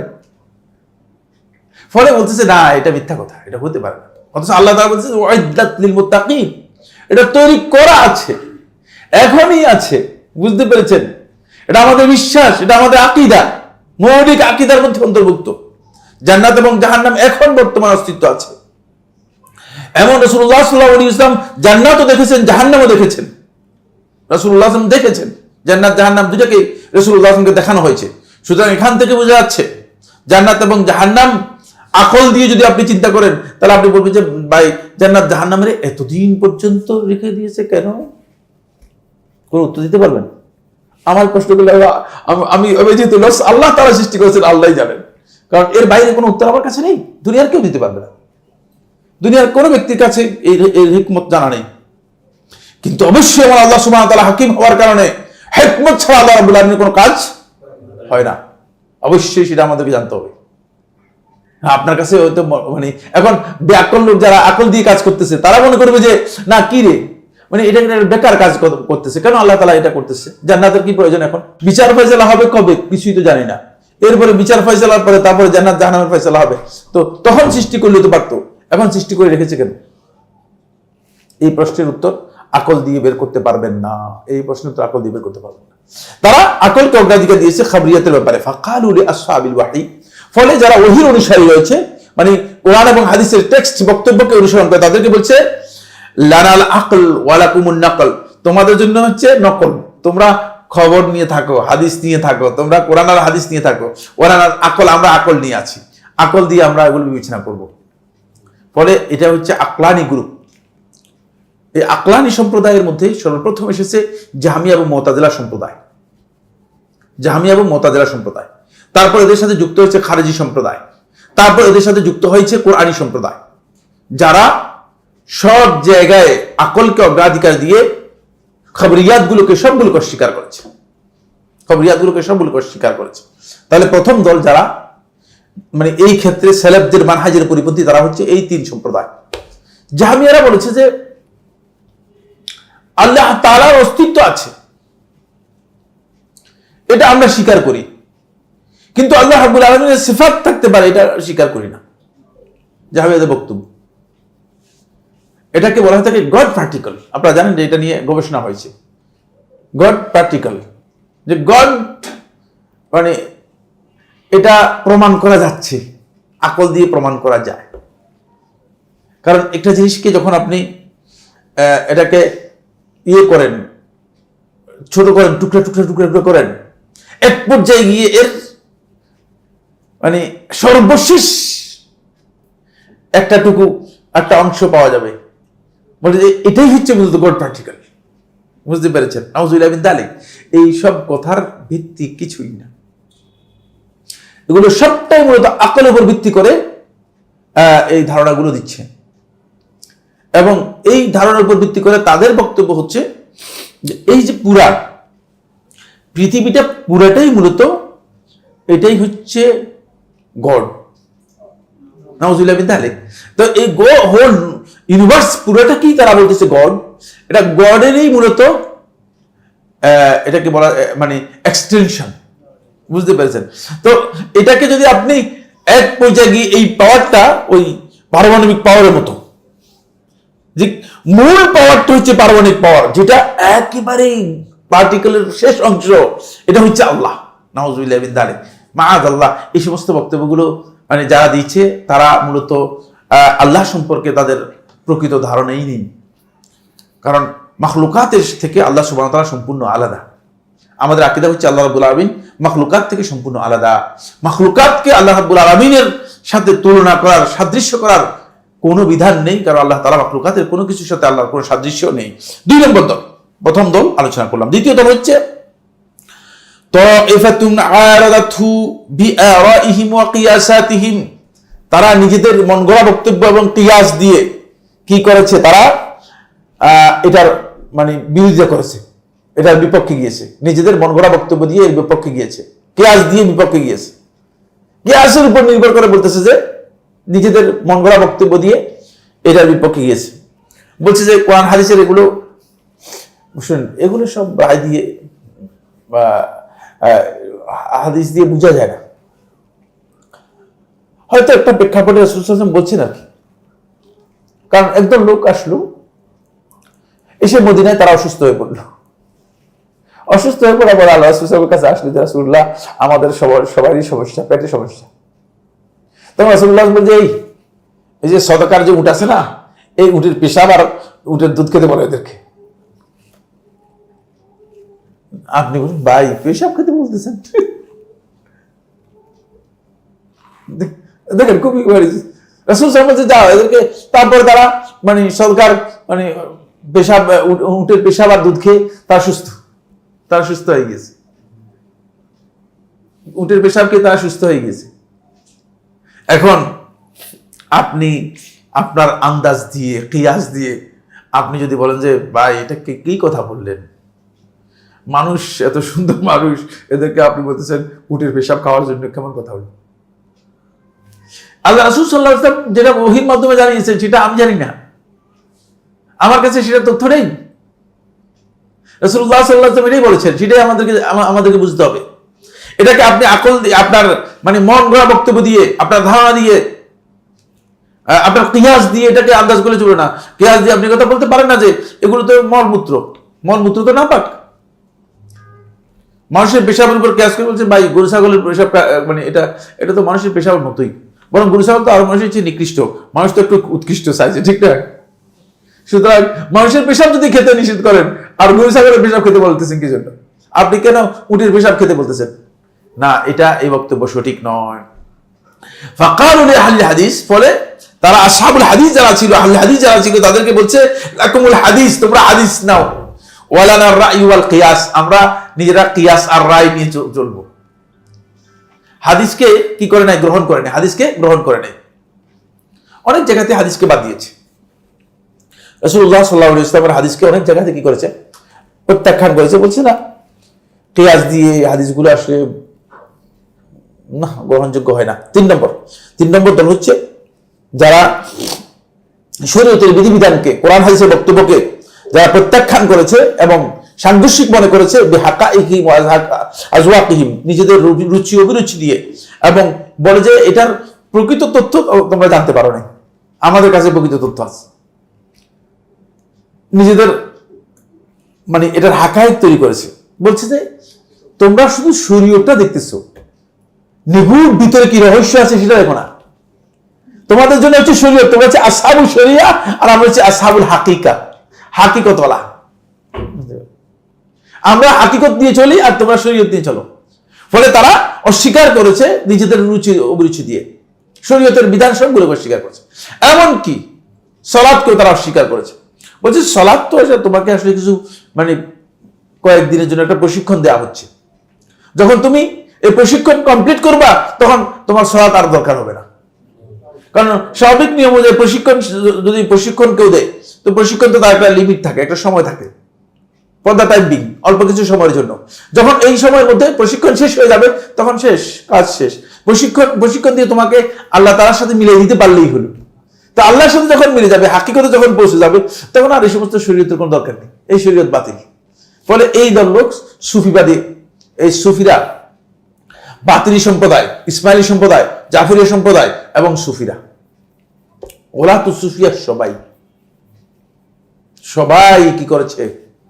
সবাই এই কোরআন এবং হাদিসের বক্তব্যকে নিজেদের জীবন থেকে বাদ দিয়ে দিয়েছে। এগুলোকে বলেছে এগুলো ইসলাম, আমাদের মূল অভিরুচির সাথে, রুচি অভিরুচির সাথে এগুলোর মিল নেই, এগুলো ঠিক না, এগুলো ঠিক না।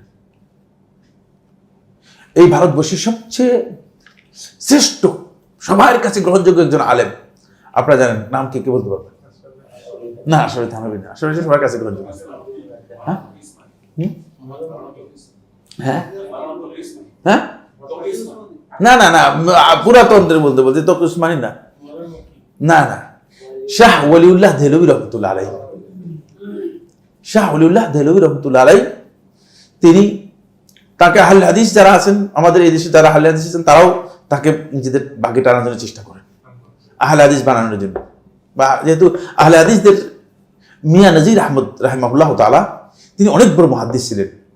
তিনি শাহ ইসহাকের ছাত্র ছিলেন, শাহ ওয়ালিউল্লাহ ছাত্র ইসহাক, শাহ ইসহাক রহমতুল্লাহ আলাইহি তার ছাত্র ছিলেন মিয়া নজির আহমদ রাহিমাহুল্লাহ তাআলা, যিনি মানে অনেক বড় মুহাদ্দিসদের মধ্যে একজন ছিলেন, অনেক বড় মুহাদ্দিসদের মধ্যে একজন ছিলেন। তারপরে মানে দেওবন্দি ঘরানার আরেক যারা আছে তারাও তাকে টানে, এদিকে টানে, বুঝতে পেরেছেন কিনা?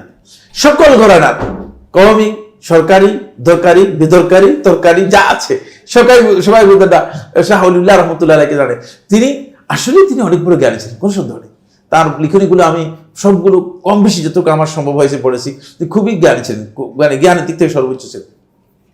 আমার ওই জায়গায় বক্তব্য না, আমার জায়গার আসল বক্তব্য হচ্ছে ওই জায়গায় যে শাহ ওয়ালিউল্লাহ রহমতুল্লাহের মতো ব্যক্তিও তিনি ফয়জুল হারামাইনের মধ্যে এমন কথা লিখেছেন, এমন বক্তব্য দিয়েছেন যেটা শরীয়তের নুসুসের সাথে একেবারেই সাংঘর্ষিক, একেবারেই সাংঘর্ষিক। চিন্তা করেন, মানে ওই যে মানে হাকিকতের এই যে সুফিবাদ তাদের মধ্যে যতটুকু ঢুকেছে, শাহ রহমতুল্লাহ আলাইহি তিনি একটা হাদিসের কিতাব লিখেছেন আর বলেছেন যে এই হাদিসগুলো সরাসরি আল্লাহ রাসূলের কাছ থেকে আমি নিজে জিজ্ঞাসা করে সহি করে নিয়েছি। নাউযুবিল্লাহ মিন যালিক। আপনারা নাউজুবিল্লাহ বলতেছেন, অন্যরা আমার শুনলে মারবিও, বুঝতেন বলতে কি বলতেছেন সাইফুল্লাহ ভাই, কারণ আমি এগুলো পড়েছি, অন্যরা তো পড়েনি। এগুলো আমি পড়েছি, সব বই পড়েছি। শাহ রহমতুল্লাহ আলাইহি এখানকার সবচেয়ে বেশি এই ভারতবর্ষে হাদিসের খেদমত করেছেন। তারা এই যে দল, এই দলের মূল কথা হচ্ছে যারা সুফিবাদের সাথে সম্পৃক্ত হওয়ার কারণে, মানে সুফিজম তাদের উপর বা সুফি চিন্তাধারা তাদের উপর এমন ভাবে প্রভাব বিস্তার করেছে যে তারা শরীয়তটাকে মনে করেছে যে এটা হালকা বিষয়, আর তরিকতটা হচ্ছে তাদের কাছে গুরুত্বপূর্ণ। এরা হচ্ছে সুফিবাদের বিশ্বাসের যারা আছে, তারা ফলে শরীয়তটাকে তারা খুব ছোট করে দেখেছে। কোরআন হাদিসের বক্তব্য তাদের কাছে তরিকতের দিক থেকে, মানে তরিকতের বক্তব্য অনেক বেশি। আপনি যখন শারাউইর লেখা তাবাকাতুস সুফিয়া একটা কিতাব রয়েছে, 5 খণ্ডে, সর্বশেষ 5 খণ্ডে করা হয়েছে। এই কিতাব যদি আপনি পড়েন আপনি আশ্চর্য হয়ে যাবেন। বলছে যে আমার শেখ রহমতুল্লাহ আলাইহি, তিনি আল্লাহর রহমত যে তিনি প্রতিদিন এত কেজি মদ খেতেন আর এতজনের সাথে জেরা করতেন। যদি কেউ পড়েন তিনি বলবেন ইন্না লিল্লাহি ওয়া ইন্না ইলাইহি রাজিউন। আর ওই শেখ না, তিনি হচ্ছেন শেখ সুফিয়া। নাউজুবিল্লাহি মিন যালিক। মানে তাবাকাতুস সুফিয়া আপনি পড়েন, মানে এর যদি একজন বা দুইজনের জীবনী পড়েন, তারপরে আপনি বলবেন যে সুফিরা যে ইসলামকে কত বিকৃত করে দিয়েছে। কারণ শরীয়তটা তাদের কাছে কি হয়ে গেছে, সম্পূর্ণ বাতিল হয়ে গিয়েছে। এখন গাঞ্জা খাচ্ছে যারা মাজারে, এরা এবং অবৈধ অপকর্ম মাজারগুলোতে যথেষ্ট, এটাকে কি বলা হয়, তাকে অনাচার, অবিচার, খারাপ কাজ হচ্ছে, অশ্লীলতা হচ্ছে। এই সবগুলোর পেছনে মূলত ওই সুফিদের এই একই জিনিস কাজ করতেছে। শরীয়তটা তাদের কাছে কোনো ব্যাপারই না। তারা মনে করে থাকে আমরা এমন পর্যায়ে পৌঁছে গিয়েছি, বলছে ভাই শরীয়ত নিয়ে আপনি থাকেন, আপনি শরীয়ত। 4 নম্বর দল, এরা হচ্ছে আরেক দল। এদের ধারণা হচ্ছে যে এরা বলছে যে আমরা দুনিয়ার ক্ষমতা, সিয়াসত, রাজনীতি, তারপরে দুনিয়া পরিচালনা করার এই সামর্থ্য, এটা আমাদের কাজ। এটা তোমরা শরীয়ত নিয়ে চিন্তা করো, তোমরা ইসলাম নিয়ে চিন্তা করো, তোমরা তালাকের মাসালা নিয়ে চিন্তা করো। এটা নজরুল ইসলাম আপনারা জানেন, হিন্দু ছিল না, মুসলিমও ছিল না। মুসলিম ছিল কিনা? না।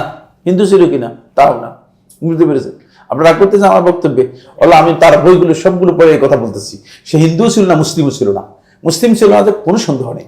বুঝতে পেরেছেন কিনা? বলছে যে তোমরা কিতাবগুলো খুলে বউ তালাকের কি করো, ফতোয়া খোঁজো। তোমাদের কাজ হচ্ছে বউ তালাকের ফতোয়া খোঁজার জন্য। তুমি কি করবা? বলছে তো খোদার আরশ ছেদিয়া, সে খোদার আরশ ছেদিয়ে অন্যদিকে চলে যাবে। নাউজুবিল্লাহ। তার বক্তব্যগুলো দেখেন, তার কবিতাগুলো দেখেন, এরপরে ভালো করে খেয়াল করেন কত বড় বেওকুফ ছিল। এর কারণ হচ্ছে একটাই, সেটা হচ্ছে যে ইসলাম সম্পর্কে সামান্যতম নলেজ তার ছিল না, অথবা ইসলাম থেকে তাকে মানুষ কি করেছে, মিসগাইড করে রেখেছে, ইসলাম থেকে মিসগাইড করে রেখেছে। সর্বশেষ একজন আলেমের সাথে সাক্ষাৎ ঘটেছিল মৃত্যুর অল্প কিছুদিন আগে, মৃত্যুর মনে হয় 1 বছর বা 2 বছর আগে। তখন তিনি বলছেন যে শুনো, তুমি সারা জিন্দেগি তো অনেক কবিতা, অনেক কিছু লিখছো, তুমি কিছু গজল লিখে যাও। তখন কিছু গজল লিখেছে, বুঝতে পেরেছেন কিনা? সেই গজলগুলো এখন বর্তমানে চলে, এগুলো চলতেছে, বুঝতে পেরেছেন? সেগুলোর মধ্যে কিছু কথা আছে, কিছু বাতিলও আছে, কিছু হক আছে, মিশ্রিত কথা আছে। যাই হোক, যেহেতু হক বাতিল বুঝতো না, হক বাতিল বুঝার সেই বিষয় তার ছিল না। এখন একদল লোক এসে যারা মনে করে থাকে যে এই দুনিয়ার এই সমস্ত চাকচিক্য, এই যে কর্তৃত্ব, ক্ষমতা, এগুলো হচ্ছে আমাদের কাজ, এগুলো দিয়ে শরীয়ত নিয়ে তো তালাকের মাসালা, এই মাসালা, সেই মাসালা, আপনারা এগুলো আর কতদিন আপনি হুজুর মাসালা শিখাবেন মানুষদেরকে? আর কতদিন গোসলের মাসালা শিখাবেন? আর রাষ্ট্র পরিচালনার কথা বলবেন না? রাষ্ট্রের কি কি জিনিস, রাষ্ট্রের অর্থনীতি কিভাবে চলবে সেটা বলবেন না? সবটাই প্রয়োজন, কোনটাই বাদ দেওয়ার প্রয়োজন নেই। আপনি কোনটাকে বাদ দিয়ে কোনটা গ্রহণ করবেন? যে ব্যক্তি জীবনে ইসলাম জানতে পারেনি, সে ব্যক্তি কিভাবে রাষ্ট্রে ইসলাম পালন করবে? সে আদৌ ইসলাম পালন করতে পারবে কিনা? সে তো ইসলাম জানেই না আসলে। যে নিজেকে পরিবর্তন করতে পারে না, নিজের আখলাক তৈরি করতে পারে না, সে ব্যক্তি অন্যের আখলাক কিভাবে তৈরি করতে পারে? ফলে আপনি যারা আজকে এই সমস্ত কথা বলতেছে, শরীয়ত বাদ দেন, ইসলামের কথা বাদ দেন, তাওহীদ বাদ দেন, আকীদা বাদ দেন, আগে আপনি রাষ্ট্র কিভাবে পরিচালনা করতে হবে, রাষ্ট্র কিভাবে দখল করতে হবে সেটা চিন্তা করেন। এটা একটা শরীয়তের সাথে এক সাংঘর্ষিক, ইসলামী চিন্তাধারার সাথে সাংঘর্ষিক। পঞ্চম যে দল সেটা হচ্ছে বাতিনি সম্প্রদায়। বাতিনিরা তাউইলুল বাতিল, কোরআন হাদিসের সমস্ত বাতিনি ব্যাখ্যা করে দিয়েছে, ফলে তারা দিনটাকে একেবারে চেঞ্জ করে দিয়েছে। এবং বাতিনিদের বক্তব্য হচ্ছে আপনারা জাহের নিয়ে আসেন, থাকেন, আমাদের সাথে কথা বলেন না। আমরা যে সালাত আদায় করে থাকি এটা এই সালাত না। আমাদের বন্ধু বললো যে একজনের সালাত আদায় করছে, সালাতের ডিজাইন অন্যরকম, মানে সালাতের মধ্যে সাইজটা স্টিক নেই। তো বলতে ভাই নামাজের পরে বললো যে ভাই আপনি কি করলেন, এটা কি সালাত আদায় করলেন? আপনি কি জানেন আমি কি সালাত আদায় করবেন? না, তা তো জানি না। আমি তো আপনার এই সমস্ত জাহিরি সালাত আদায় করি, আমি তো বাতিনি সালাত আদায় করি। বাতিনি সালাত আদায় করে এগুলো আছে এই দেশে, বুঝতে পেরেছেন? এরা কোরআন হাদিসের বক্তব্যকে তারা তাদের বাতিনি যে তাউইল রয়েছে, অপব্যাখ্যা আছে, সব অপব্যাখ্যা দিয়ে তারা কি করতেছে সেটাকে অগ্রাধিকার। আমরা আসাবুল বাতিল, আমরা বাতিল নিয়ে আছি, আপনি জাহির নিয়ে থাকেন, আপনার সাথে আমাদের কোনো সংঘর্ষ নেই। এরাই পথভ্রষ্ট। এই যে পাঁচটি ফিরকার কথা আমরা আলোচনা করলাম, এরা বাতিল। এক নম্বর দলিল কিসের ভিত্তিতে কে বলতে পারবে, কি কারণে বাতিল? কোরআন এবং হাদিসের বক্তব্য সবটাই এক, আর এদের এই পাঁচটা ফিরকার বক্তব্য সম্পূর্ণ আলাদা। দেখছেন বিভিন্নতা রয়েছে। যদি দিন হতো, যদি ইসলামের বিষয় হতো, তাহলে এর মধ্যে বিভিন্নতার কোনো প্রশ্নই আসতো। আর কোরআন হাদিসের বক্তব্য হচ্ছে একটাই। এই জন্য তাদের প্রবৃত্তিকে আল্লাহ তাআলা কোরআনের মধ্যে যখন উল্লেখ করেছেন তখন বলেছেন ওয়ালা তাত্তাবি আহওয়াহুম, আপনি তাদের এই প্রবৃত্তির মন গড়া এই কথাগুলো কিচ্ছু শুনবেন না, এগুলো অনুসরণ করার কোনো সুযোগ নেই। এই বাতিল হওয়ার জন্য প্রথম দলিল দেখবেন, বাতিল কোন অবস্থাতে এক ধরনের বক্তব্য দিবে না। বাতিলের বক্তব্যের মধ্যে এক ধরনের বক্তব্য আপনি পাবেন না, বাতিল বক্তব্যের মধ্যে এক ধরনের কথা আপনি পাবেন। এটা প্রথম, এরা বাতিল হওয়ার জন্য। দ্বিতীয় নম্বর দলিল যেটা, সেটা হচ্ছে এই বাতিল কখনো ওহির উপর নির্ভর করে বক্তব্য দেয় না। সবসময় দেখবেন যে বাতিলের বক্তব্য হয়ে থাকে ওই হামাল ইবনে জুবিয়ারির বক্তব্যের মতো। এই জন্য রাসূলুল্লাহ সাল্লাল্লাহু আলাইহি ওয়াসাল্লাম কিয়ামত পর্যন্ত উম্মতের জন্য উদাহরণ রাসূলুল্লাহ সাল্লাল্লাহু আলাইহি ওয়াসাল্লাম রেখে গেছেন এবং সাহাবায়ে কেরাম বর্ণনা করেছেন। বুঝতে পেরেছেন না? কারণ বাতিলের বক্তব্য সবসময় হয় চটকদার, মানে সেটা আকর্ষণ তৈরি করে। ফলে সেই জায়গায় গিয়ে যখন বাতিলের বক্তব্য দেখবেন, আপনার কাছে মনে হয় কথা তো যুক্তিসঙ্গতই, তো আপনার কাছে মনে হবে না আসলে তো এর কথার মধ্যে যুক্তি আছে। আর আপনি বলতেছেন ভাই আপনার কথার মধ্যে তেমন যুক্তি দেখি না কোরআন হাদিসের মধ্যে। কারণ আপনার কাছে যুক্তি এই জন্য মনে হবে না যেহেতু কোরআন হাদিসের বিষয়গুলো আপনার বিবেকের যুক্তি দিয়ে আসে নাই, সেগুলো আল্লাহ রাব্বুল আলামিনের হিকমত থেকে এসেছে। বুঝতে পেরেছেন কিনা? দুইয়ের মধ্যে পার্থক্য রয়েছে। এই জন্য আপনি দেখবেন যে বাতিলের বক্তব্যের মধ্যে মানুষের প্রবৃত্তির যেই দিকগুলো আছে সেগুলো আপনি মনোরঞ্জন পাবেন, আপনি যুক্তির সেখানে খোরাক পাবেন। কিন্তু কোরআন হাদিসের বক্তব্যের মধ্যে আপনি ওহির বক্তব্য পাবেন, সেখানে হতে পারে যে সেটা আপনার মন গড়া বক্তব্যের ধারে কাছেও নাও থাকতে পারে, আপনার মন গড়া বক্তব্যের কাছেও হতে পারে। আর একটি বিষয় গুরুত্বপূর্ণ, সেটা হচ্ছে এই কোরআন হাদিসের বিষয়গুলো আসলে আকলে পরিপন্থী নয়। এই বিষয়ের উপর শেখুল ইসলাম ইবনে তাইমিয়া একটি কিতাব লিখেছেন। এটা আপনার হয়তো মানে বাংলায় না থাকার কারণে আমার সবচেয়ে বড় সমস্যা হয়েছে এই জায়গায়। দাউদিল আকলি ওয়ান নকল, 8 খণ্ডে লেখা। আকল এবং নকল, আকল হচ্ছে বিবেক বিবেচনা, আর নকল হচ্ছে দলিল, কোরআন হাদিসের নুসুস, টেক্সট, যেটা কোরআন হাদিসের বক্তব্য। কোরআন হাদিসের বক্তব্য এবং আকল, বিবেক বিবেচনা, এই দুইয়ের মধ্যে সাংঘর্ষিকতা কিভাবে নিরসন করা হয়েছে এই বিষয়ে শেখুল ইসলাম ইবনে তাইমিয়া রাহমাতুল্লাহ 8 খণ্ডে লেখা কিতাব। এই কিতাবের মধ্যে বিস্তারিত শেখুল ইসলাম রাহমাতুল্লাহ এই বিষয়ে আলোচনা করেছেন। কিন্তু দুর্ভাগ্যের বিষয় হচ্ছে যে আমরা তো ওই কিতাবগুলো থেকে দূরে থাকার কারণে আমরা এগুলোকে আমাদের আয়ত্তের মধ্যে আনতেছি না। কোনো অবস্থাতেই যদি আকল কালো সলিম হয়, আকল কালো সুস্থ হয়, কারণ পাগলের আকল দিয়ে তো দিক বিবেচনা করা যায় না, আকলটা কি হতে হবে? সুস্থ হতে হবে। যদি কোনো ব্যক্তির আকল শুদ্ধ হয়ে থাকে তাহলে কিয়ামত পর্যন্ত কোরআন হাদিসের বক্তব্য আকলের বিপরীত হবে না। এটা জেনে নেবেন, এটা হচ্ছে মূলনীতি। হয়তো আমি বুঝতে পারিনি, কিন্তু আরেকজন বুঝতে পেরেছে। সব কথা আমার বুঝতে হবে এটা বাধ্যতামূলক নয়, কারণ সবার মাথার মধ্যে জ্ঞানও সমান নয়, মেধাও সমান নয়, বুদ্ধিও সমান নয়। এগুলো আল্লাহ তাআলা বিভিন্ন রকম দিয়েছেন। সুতরাং যে বিষয় আমি বুঝতে পারি নাই, সেটা আমি বুঝতে না পারার কারণে এটা বলতে পারি না যে এই বিষয় গ্রহণযোগ্যই না, এ কথা বলার অবকাশ নেই। হাযা সুবহানাকা আল্লাহুম্মা বিহামদিকা আশহাদু আল্লা ইলাহা ইল্লা আনতা আস্তাগফিরুকা ওয়া আতুবু ইলাইক। আসসালামু আলাইকুম ওয়া রাহমাতুল্লাহি ওয়া বারাকাতুহু।